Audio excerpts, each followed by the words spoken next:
Good afternoon po, sir. Ako nga po pala si Annaliza R. Paligar. At ako naman pala si Warren Rodriguez Marino po from CSPC student, BKED 2A, and we are here po to conduct an interview po. For school purposes lang po, sir, regarding po sa aming subject which is Gender and Society. We're so happy po na pumayag ka po na interview namin. Maari na po ba naming simulan ang aming interview sa iyo po? Sige po, wala pong problema. Okay sir, ang first question po namin sir, about po sa life niyo po sir, about po sa pagkatao niyo, kung ilang taon na po ba kayo, ano po pangalan niyo, yung profile niyo po sir, yung background niyo po sir, ang gusto po namin unang-unang malaman po sir, kung saan po kayo nagsimula lahat. So, my name is John Labriaga. I'm 20 years old and I'm from Santiago, Nabuha, Camarines Sur. And I'm also a student of CSPC. Sir, meron lang po akong i-follow up question po. Kumbaga, gusto ko lang pong itanong kung musta naman po ang life niyo sa nakalipas na year and until now. So, ngayon is because I'm college student, so mahirap kasi hindi mabalance kung ano dapat ang mabalance. Pero kahit hindi na mabalance is kaya pa naman. Okay po, sir. And then, meron pa po sir ako ha. Ang second follow-up question ko po is, ano po bang mas prepared na itawag po sa inyo? Sir, or ma'am, or kung ano pong nasa inyo? So, for me po kasi is hindi naman ako dapat tawaging ma'am kasi like ang suot ko is pang boy and hindi naman ako nagsusuot ng mga pambabae kahit part ako ng LGBT. So, prepared akong tawaging sir. Okay po, sir. So, meron pa po, sir. Musta naman po ba ang status nyo sa family mo? So, sa family ko is okay naman, like tanggap naman nila kung ano ako, basta ang sabi nila dapat daw alam ko ang tama sa mali. Okay po, sir. Thank you po, sir. Ang next question po namin sa iyo, sir, is naranasan mo na po ba, sir, ma-discriminate, ma-abuse, ma-bully ng iba po? As a part of LGBTQ, hindi natin may iwasan na ma-discriminate or ma-bully. Kasi naalala ko nung bata ako, nung nalaman ko sarili ko na iba ako sa mga boys. As a boys, the straight boys, na ganito pala dapat gilawan ng boys. So, yung may mga friends ako dati noon, like, mga tropa-tropa kami, like, grade 6 ata kami noon.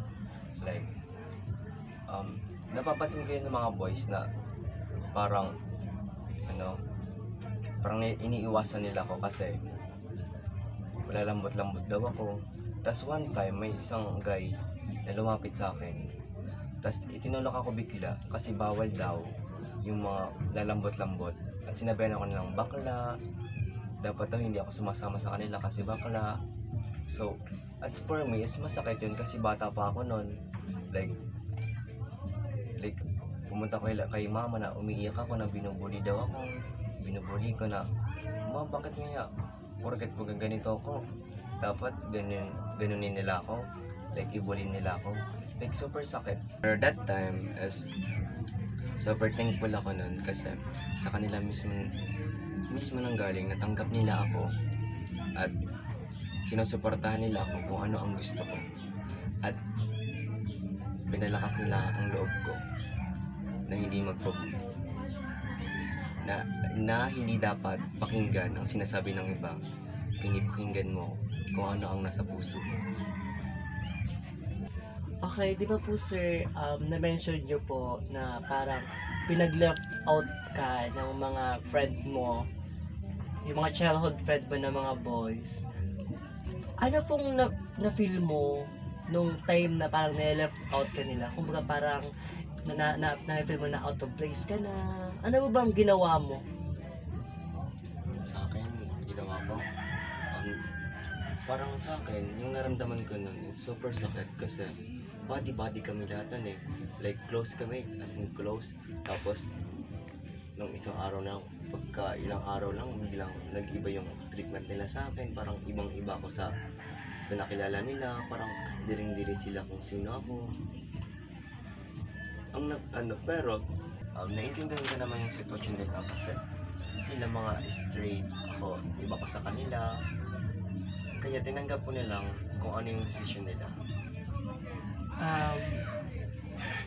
Gusto ko lang po din itanong sa'yo, sir, yung pinaka-worst or yung pinakamalala na nabully ka nung siguro nung kabataan mo pa or nung bata ka pa at your young age until now, kung ano ba yung pinaka-worst. Kahit po, share mo lang po sa amin, wala pong problema. Gusto lang po talaga namin malaman. Siyempre po, sa part of LGBTQ, alam ko pong meron kang pinaka-worst na experience. Gusto po namin malaman. Worst experience ko? Worst experience ko is nung high school ako, like, magkakaibigan kaming 4. 2 lalaki, tas dalawa rin na babae. Yung isang guy, like, parang nagkakagusto siya dun sa isa naming babae. Pero ako yung gusto nung babae, ako ang gusto. Pero, di ba, part ako ng LGBTQ. Tapos, pinag-uusapan nila ako na sinabi nung friend namin ni lalaki na ako daw ay banyak, minamahal ko daw siya. Pero kahit hindi naman totoo. Kaya yung mga sila friends namin, like parang lumalayo sa akin kasi baka daw manyakin ko sila. Like parang yung tingin nila sa akin, diring-diri na naman. Kaya yun yung worst experience ko, like palagi kong umiiyak ng paggabi. Kasi parang saan ba dapat ako sumama? Saan ba dapat ako makisama? Kaya para sa akin, super sakit as part of LGBTQ na ganito lang yung tingin sa akin na porket hindi ka gusto, dapat may masabi pa sa'yo na hindi mo gusto. Like, ayun yung worst experience ko as LGBTQ. Like yung pag-uusapan ka nila kahit hindi naman totoo, like gagawa ng kwento, like kasisira mo. Magawa ng kwento, masiraan ka man. Yes. Sir, meron ka na po ba naka-relationship na same gender? Yes po. Sir, gusto ko lang po talaga na baka gusto niyo pong i-share sa amin kung ano po yung pakiramdam, ano po ba yung challenges na ramdaman niyo noon that time, na kahit nagkaroon ka po ng same gender relationship, kung ano po yung kakibat na saya po noon. Naramdaman ko, naramdaman namin is maramdaman mo yung saya at sakit kasi part of love ata yun kung magmamahal ka man, is part na ata yun ng pagmamahal. At pero struggle, like sa pag-judge ng ibang tao is hinahayaan lang namin kasi kami naman yung nagmamahalan, hindi naman kasama sila sa pagmamahalan namin. Kaya dinadadman na lang namin kung anong sabihin ng ibang tao.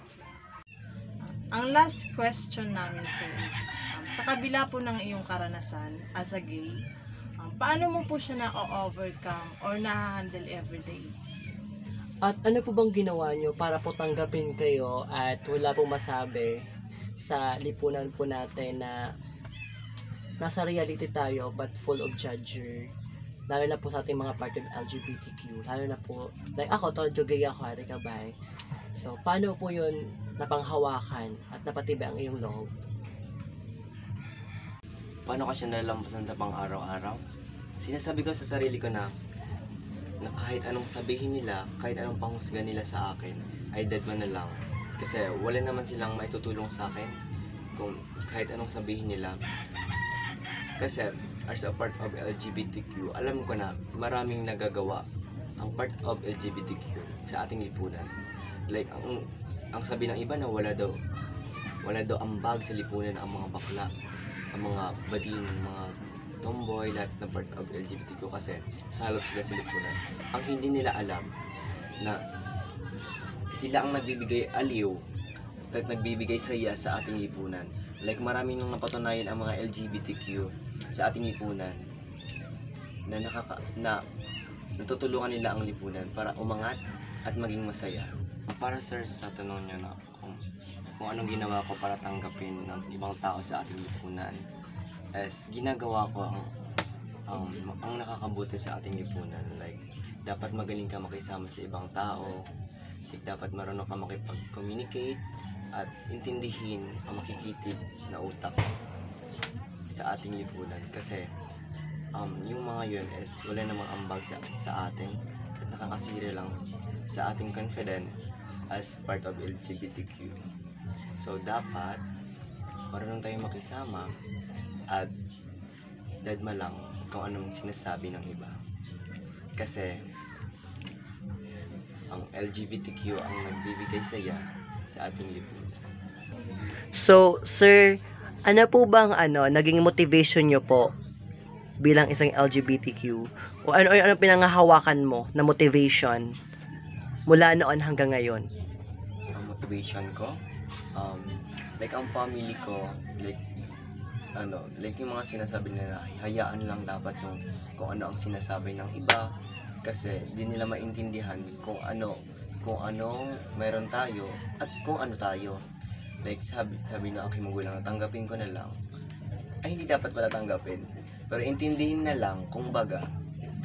Kasi sila is di nila alam kung anong meron tayo or ano tayo. Thank you po, sir, sa pagpapa-unlock ng aming interview. Maraming salamat po talaga. Thank you so much po, sir, sa mga bagay na pinag-share niyo po sa amin, sa life niyo po, sir, sa background niyo po. Thank you so much po, sir. And happy po kami na nalaman po namin yon at nag-reflect po yun sa amin. Thank you so much po. Thank you, sir.